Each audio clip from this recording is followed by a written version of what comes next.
તો આ સાથે સમાચારો મળી રહ્યા છે મુખ્યમંત્રી નિવાસસ્થાને કેન્દ્રીય પ્રધાન અમિત શાહની ડિનર ડિપ્લોમસીના મુખ્યપ્રધાનના નિવાસસ્થાને ભોજન સાથે બેઠકનું આયોજન કરવામાં આવ્યું છે। ગુજરાતની સ્થાનિક સ્વરાજની સંસ્થાઓની ચૂંટણી પહેલા આ બેઠક જે યોજાઈ રહી છે તે ખૂબ જ મહત્વની માનવામાં આવી રહી છે। આવતીકાલે વર્ષ 2026-27નું બજેટ રજૂ થાય તે પહેલા અમિત શાહ દ્વારા ડિનરનું આયોજન કરવામાં આવ્યું। મુખ્યપ્રધાન સહિત પ્રધાનો તેમજ બીજેપીના મોટા નેતાઓ આ ડિનરમાં હાજર રહેશે।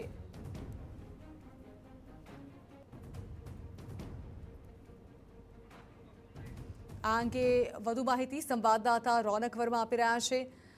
રોનક, અમિત શાહ અને મુખ્યપ્રધાન સાથેની આ બેઠક જે ડિનર ડિપ્લોમસી જે છે તે ખૂબ જ મહત્વની માનવામાં આવી રહી છે, જેમાં અનેક નેતાઓને પણ આમંત્રણ। જાણવા માંગીશું કઈ રીતે મહત્વની જોવાઈ રહી છે આ ડિનર ડિપ્લોમસી?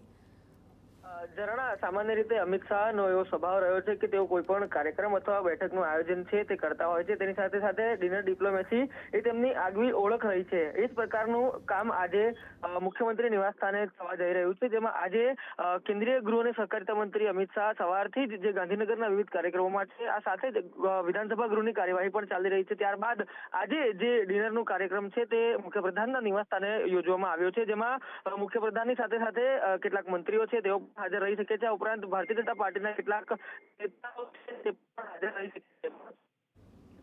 ગુજરાત આગામી નાણાકીય વર્ષનું બજેટ રજૂ થવા જઈ રહ્યું, માત્ર એટલું પરંતુ આજે જે એસઆઈઆર પ્રક્રિયા અંતર્ગત જે આખરી મતદાર યાદી છે તે પણ પ્રસિદ્ધ થઈ ચૂકી છે અને આગામી દિવસોમાં સ્થાનિક સ્વરાજ્યની ચૂંટણી પણ દરવાજે આવીને ઉભી છે। એટલે કે આ તમામ સમયગાળા વચ્ચે આજે જે અમિત શાહ દ્વારા જે ડિનર ડિપ્લોમેસીનું આયોજન કરવામાં આવ્યું છે તે ખૂબ અગત્યનું માનવામાં આવે છે। તમામ જે રાજકીય મુદ્દે ચર્ચા થઈ શકવાની શક્યતાઓ છે, ન માત્ર એટલું પરંતુ આગામી દિવસોમાં રાજકીય પરિસ્થિતિ સર્જાય તો કેવી પ્રકારે તેને ટેકલ કરવી, કયા પ્રકારે જવાબ આપવા, તેનો એક શાંત વાતાવરણમાં જે જવાબ છે તે કેવી રીતે આપવો, તેને લઈને પણ અનેક ચર્ચાઓ છે તે આજની ડિનર ડિપ્લોમેસી દરમિયાન થઈ શકે છે।